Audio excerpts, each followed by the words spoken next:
Next ಒಂದು expression ಕೊಡ್ತಾ ಇದ್ದಾರೆ ಏನಂತ, 2 to the power x plus 4 minus 2 to the power x plus 2 ಇದು 3 ಗೆ ಈಕ್ವಲ್ ಆದ್ರೆ x ವ್ಯಾಲ್ಯೂ ಎಷ್ಟು ಅಂತ ಕೇಳ್ತಾ ಇದ್ದಾರೆ.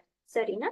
ಸೊ ಸ್ವಲ್ಪ ಅಬ್ಸರ್ವ್ ಮಾಡಿ ಇಲ್ಲಿ, ಇದನ್ನ x plus 4 ಅನ್ನ ನಾನು 2 to the power x 2 to the power 4 ಅಂತ ಬರಿಬಹುದು. ಕರೆಕ್ಟ್ ಅಲ್ವಾ? ಎಸ್. ಓಕೆ. ಯಾಕೆ? ಬೇಸ್ ಸೇಮ್ ಇದ್ರೆ ಪವರ್ಸ್ ಆಡ್ ಮಾಡಬಹುದು. ಅದೇ ತರ ಇಲ್ಲಿ 2 to the power x 2 to the power 2 ಅಂತ ಬರೀಬಹುದು. ಈಗ ನೋಡಿ, ಎರಡು ಟರ್ಮ್ಸ್ ನಲ್ಲಿ ಏನ್ ಕಾಮನ್ ಇದೆ? 2 to the power x common ಇದೆ. ಅದೇ ತರ ಎರಡ್ ಸಲ 2 to the power 2 ಕಾಮನ್ ಇದೆ. So 2 to the power 2 common ತಗೊಂಡ್ರೆ ಇಲ್ಲಿ 2 to the power x common ತಗೊಂಡ್ರೆ 4 ಟೈಮ್ಸ್ ನಲ್ಲಿ 2 ಟೈಮ್ಸ್ ಕಾಮನ್ ತಗೊಂಡಿದೀರಾ. ಸೊ ಎಷ್ಟು ಟೈಮ್ ಉಳಿತು? 2 ಟೈಮ್ ಉಳಿತು. ಇಲ್ಲೇನು ಉಳಿತು? 1 ಅಂತಾನೆ ಉಳಿತು. ಕರೆಕ್ಟ್ ಅಲ್ವಾ? Okay. So this is 2 to the power x. 2 to the power 2 is 4. ಇದು 2 to the power 2 is 4. 4 minus 1 ಎಷ್ಟಾಯ್ತು? 3 ಆಯ್ತು. ಕರೆಕ್ಟ್ ಅಲ್ವಾ? ಈಗ 2 to the power x ಹೀಗೆ ಇಟ್ಟು ಇದನ್ನ ಬಾಕಿ ಟರ್ಮ್ಸ್ ಅನ್ನ ಕ್ರಾಸ್ ಮಲ್ಟಿಪ್ಲೈ ಮಾಡಿದ್ರೆ ಎಷ್ಟು ಸಿಗುತ್ತೆ? ಈ ತರ ಸಿಗುತ್ತೆ. ಹೌದಾ? Yes. So 3 and 3 cancels. Okay. S.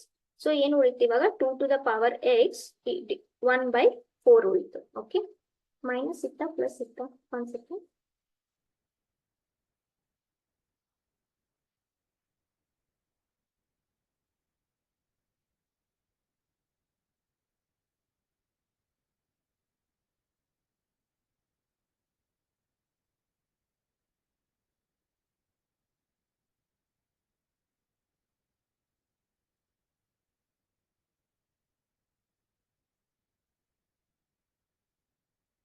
Okay. Yes yes correct ಇದೆ. ಕರೆಕ್ಟ್ ಇದೆ. ಓಕೆ.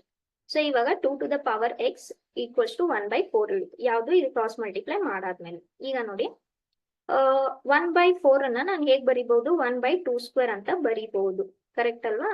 ಆದ್ರೆ ನಮ್ಗೆ ಬೇಸ್ ನ ಕಂಪೇರ್ ಮಾಡ್ಬೇಕಂದ್ರೆ ಬೇಸ್ ಸೇಮ್ ಆಗಿರ್ಬೇಕು. ಸೊ ಈ 2 ನಿಮ್ಗೆ ನ್ಯೂಮರೇಟರ್ ಅಲ್ಲಿ ಇರ್ಬೇಕು. ಸೊ ಇದನ್ನ ನ್ಯೂಮರೇಟರ್ ತಗೊಂಡ್ ಬಂದ್ರೆ ಇದೇನಾಯ್ತು? 2 to the power -2 ಆಯ್ತು. Okay. So now base is same, so the powers will be equal, which is -2. Okay. Yes.